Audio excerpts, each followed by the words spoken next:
Guru Bahasa Indonesia sedang ada kegiatan kolaborasi untuk pendidikan bahasa Indonesia. Nah, mungkin izin memperkenalkan diri, nama Bapak Muhammad Nugraha. Nama Ibu Metaisa. Nama Ibu Emi Mutiara. Nama Ibu Aisila.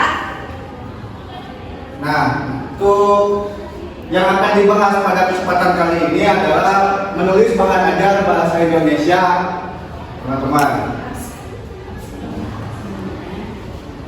Oke, baik. Sebelumnya gitu ya, sebelum kita langsung masuk ke materi, Ibu Emi mau mengasen kalian nih, gitu. Boleh? Ya, baik. Teman-teman di sini pada hadir semua kan? Hadir. Ya udah, berarti hadir semua ya. Ya, baik. Sebelum masuk ke materi pembelajaran, alangkah baiknya kita berdoa terlebih dahulu. Siapa di sini yang mau memimpin? Ibu. Ya, silakan. Siapa? Ibu. Willy? Sebelum belajar, mari kita berdoa terlebih dahulu. Berdoa dimulai. Berdoa selesai. Oke, baik. Nah, sebelum masuk ke materi pembelajaran, di sini Ibu punya ice breaking terlebih dahulu. Biar kalian belajarnya semakin semangat dan konsentrasi. Baik, Ibu. Siap? Kalian berdiri ya. Berdiri. Di sini ice breakingnya adalah fokus. Di sini Ibu contohin dulu. Pertama, tepuk fokus. Melihat, mendengar, mengingat, fokus. Gimana, bisa? Sama bisa ya? Oke, baik. Yang lainnya ngerti ya? Baik. Tepuk fokus. Melihat, mendengar, mengingat, fokus. Sekali lagi, Pak. Sekali lagi, boleh. Oke. Siap ya? Tepuk fokus. Melihat, mendengar, mengingat, fokus. Tepuk tangan dulu. Oke, baik. Semuanya izin ya. Oke, di sini kita itu akan mempelajari mengenai teks berita. Baik, sebelumnya izinkan saya untuk memberitahu kalian mengenai kompetensi dasar dan untuk pembelajaran ini. Nah, kompetensi dasarnya itu adalah mengidentifikasi suatu teks berita, menyimpulkan isi teks berita yang dibaca, dan dengan menelaah struktur dan pembahasan teks berita yang dibaca, kemudian menyajikan gagasan pesan dan ajakan dalam bentuk iklan, slogan atau poster secara lisan dan tertulis. Nah, tujuan pembelajarannya sendiri itu adalah yang pertama, mengidentifikasi unsur-unsur teks berita yang didengar dan dibaca dengan benar. Kemudian yang kedua, menelaah struktur pembahasan teks berita yang didengar dan dibaca dengan tepat. Kemudian yang ketiga, menyimpulkan isi berita yang dibaca dan dengan lengkap. Kemudian yang keempat, menyajikan gagasan pesan dan ajakan dalam bentuk iklan, slogan atau poster secara lisan dan tulisan.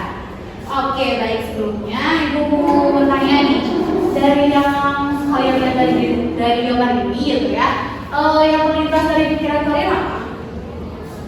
Anak sedang membaca koran, Bu.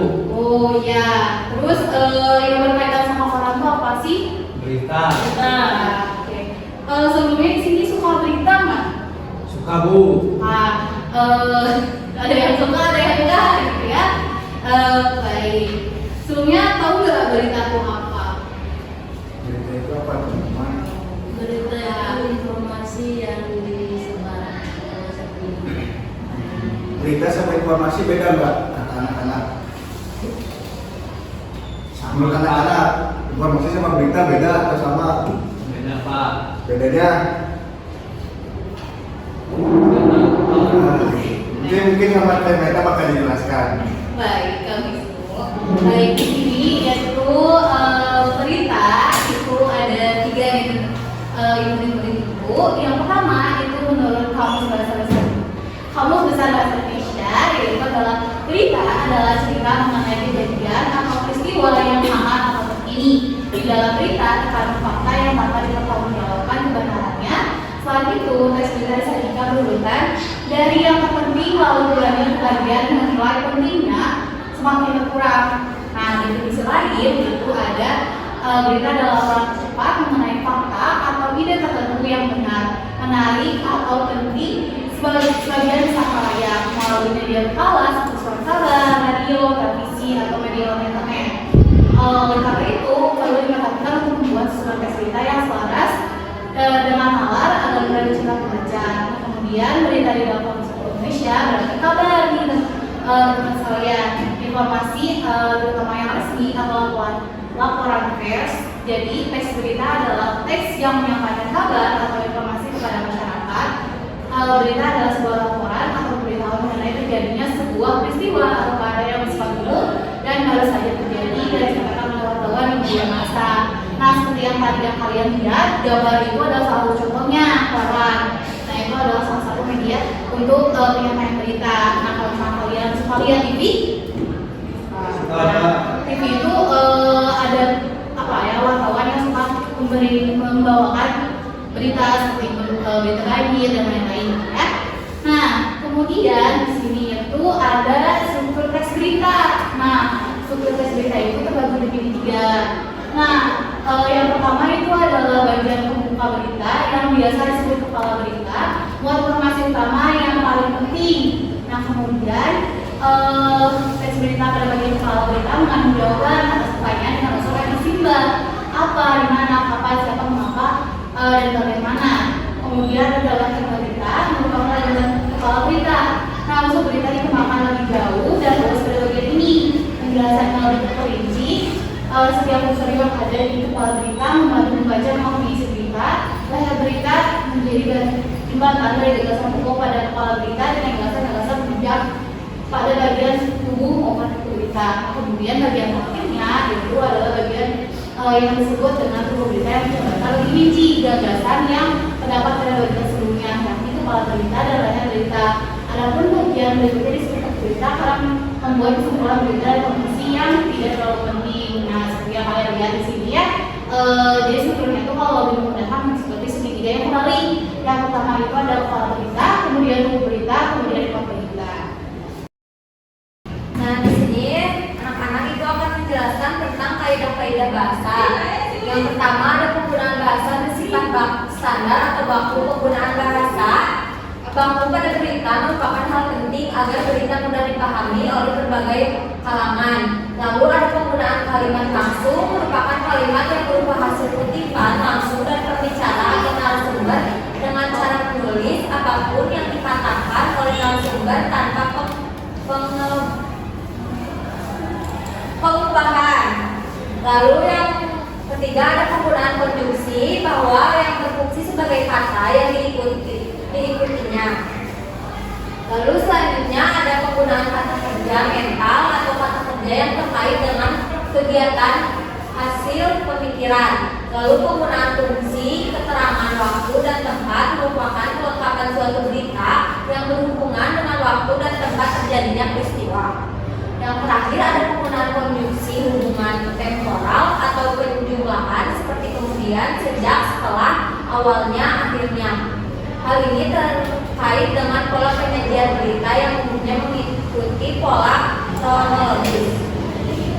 Lalu ada langkah-langkah untuk penyusunan teks berita, yaitu ada memilih peristiwa atau kejadian terbaru atau terkini, mengumpulkan informasi yang mendukung, menyusun berita, lalu menentukan judul.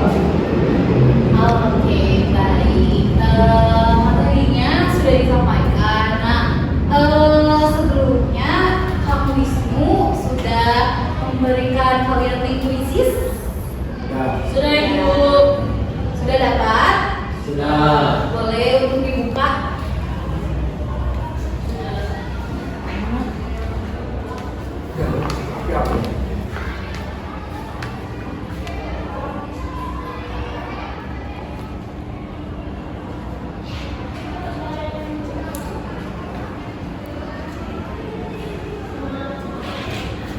Nah, teman-teman, untuk waktu pengerjaannya itu Bapak kasih 5 menit.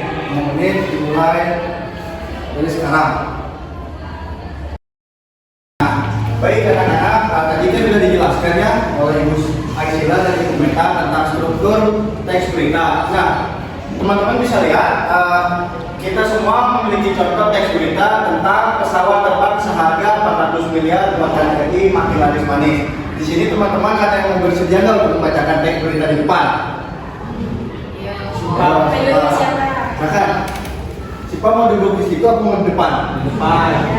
Ke depan aja ya. Ke depan aja. Berdiri aja.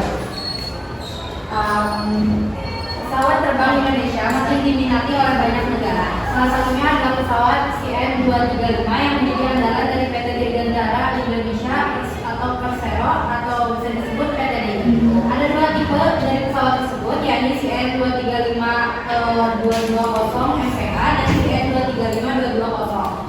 Hingga kini pesawat tersebut sudah diekspor ke berbagai negara, diantaranya adalah Thailand untuk Royal Navy Police, Senegal dengan Senegal Air Force, Nepal dengan Nepal Army. Khusus untuk tipe CN235220, PT DI sudah membuat 68 unit dari total 285 unit yang ada di dunia. Negara asing dengan pesanan paling banyak adalah Korea Selatan dengan 12 unit, disusul Turki dengan 9 unit, kemudian negara tetangga Malaysia juga tidak ketinggalan dengan membeli 8 unit. Uni Emirat Arab membeli 7 unit, Thailand sebanyak 3 unit, lalu ada Senegal dan Nepal masing-masing sebanyak 1 unit. Adapun proses pembuatan produksi yang saat ini berjalan adalah 2 unit, masing-masing 1 unit untuk Senegal Air Force serta TNI AL. Indonesia sejauh ini sudah menggunakan 21 unit pesawat ini untuk kebutuhan dalam negeri. Selain untuk militer, pesawat tipe ini juga diproyeksikan untuk kebutuhan sipil. Diperkirakan ada 177 rute domestik yang berpotensi bisa menggunakan pesawat ini dengan mayoritas di kawasan Indonesia Timur yaitu sebanyak 132 unit. Baik, tepuk tangan semua. Terima kasih buat teman-teman sudah berani buat baca teks berita di depan. Dari teks berita di depan, teman-teman melihat nggak struktur yang tadi dijelaskan oleh Bu Meta? Ada leher, apa?